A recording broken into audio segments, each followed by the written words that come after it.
Hi friends, welcome to SP world. ഒരു വളരെ ചെറിയ കാര്യമാണ്, നമ്മൾ എപ്പോഴും ചിന്തിക്കാറുള്ള കാര്യമാണ്. തേങ്ങയിൽ വെള്ളം എവിടെ നിന്ന് വരുന്നു?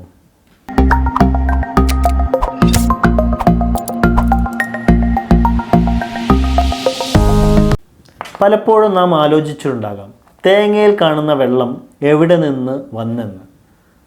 ശരിയല്ലേ? നിങ്ങളൊക്കെ ചിന്തിക്കാറില്ലേ? ഇത് ശരിക്കും ഒരു വെള്ളമല്ല. യഥാർത്ഥത്തിൽ ഇതൊരു ദ്രാവക രൂപത്തിലുള്ള ഒരുതരം കോശസഞ്ചയമാണ്. അഥവാ കോശസഞ്ചയം എന്ന് പറഞ്ഞാൽ കല, മീൻസ് ടിഷ്യൂ നമ്മൾ കേട്ടിട്ടുണ്ട്. തേങ്ങയിലെ എൻഡോസ്പേം ആണ് ഈ കല. സസ്യങ്ങളിൽ വിത്തുണ്ടാകുമ്പോൾ അതിന് വളരുന്നതിനാവശ്യമായ പോഷണം നൽകുക എന്നതാണ് ഈ എൻഡോസ്പേമിൻ്റെ ധർമ്മം. ഈ കല അഥവാ ടിഷ്യൂ ഉണ്ടാക്കുന്നത് ബീജസങ്കലന സമയത്ത് തന്നെ നടക്കുന്ന മറ്റൊരു ന്യൂക്ലിയ സങ്കലനം വഴിയാണ്. എല്ലാ സസ്യങ്ങളിലും ഇത് നടക്കുന്നുണ്ട്, നമ്മൾ ശ്രദ്ധിച്ചാൽ മനസ്സിലാകും. ഇപ്പം നെല്ലിലെ അരി എന്ന് പറയുന്നത് നെൽച്ചെടിയുടെ കായിൻ്റെ എൻഡോസ്പേമാണ്. നമ്മൾ മനസ്സിലാക്കിയിട്ടുണ്ടോ എന്നറിയില്ല. നെൽച്ചെടിയിലെ കായിൻ്റെ എൻഡോസ്പേമാണ് ഈ നെൽച്ചെടിയുടെ നെല്ല് അഥവാ അരി. ഒരു ഘട്ടത്തിൽ ഈ അരിയും ദ്രാവക രൂപത്തിലുള്ളതായിരുന്നു.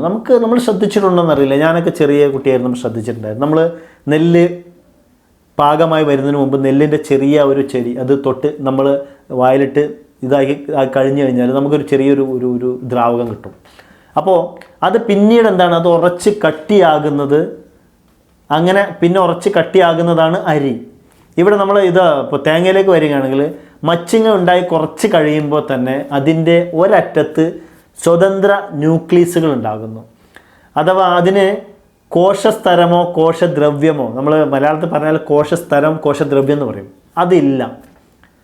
അത് ന്യൂക്ലിയസുകൾ ആയി എൻഡോസ്പേം അടിഞ്ഞു കൂടുന്നു. പിന്നീട് വളരും തോറും അത് ജെല്ലി രൂപത്തിലുള്ള ഒരു അവസ്ഥയിലായി മാറി, ചെറിയൊരു ജെല്ലി രൂപത്തിലുള്ള ഒരു അവസ്ഥയിലായി മാറുന്നു. അതിൽ കുറേ ഭാഗം കോശഭിത്തിയോട് കൂടിയ കലകളായി, ഐ മീൻ ടിഷ്യൂസായിട്ട് രൂപാന്തരപ്പെടുന്നു. അതാണ് തേങ്ങയുടെ കാമ്പാണ് ഈ ടിഷ്യൂസ്. ബാക്കിയുള്ള ഭാഗം ദ്രാവകമായി തന്നെ നിലനിൽക്കുന്നു. അതാണ് തേങ്ങ വെള്ളം. അപ്പോൾ ടിഷ്യൂ പിന്നെ ദ്രാവകമായി നിലനിൽക്കുന്ന ആ ബാക്കിയുള്ള ഭാഗം, അതാണ് തേങ്ങ വെള്ളം. മനസ്സിലായി എന്ന് കരുതുന്നു. Thank you very much for watching. Please like and comment. Comment box is open.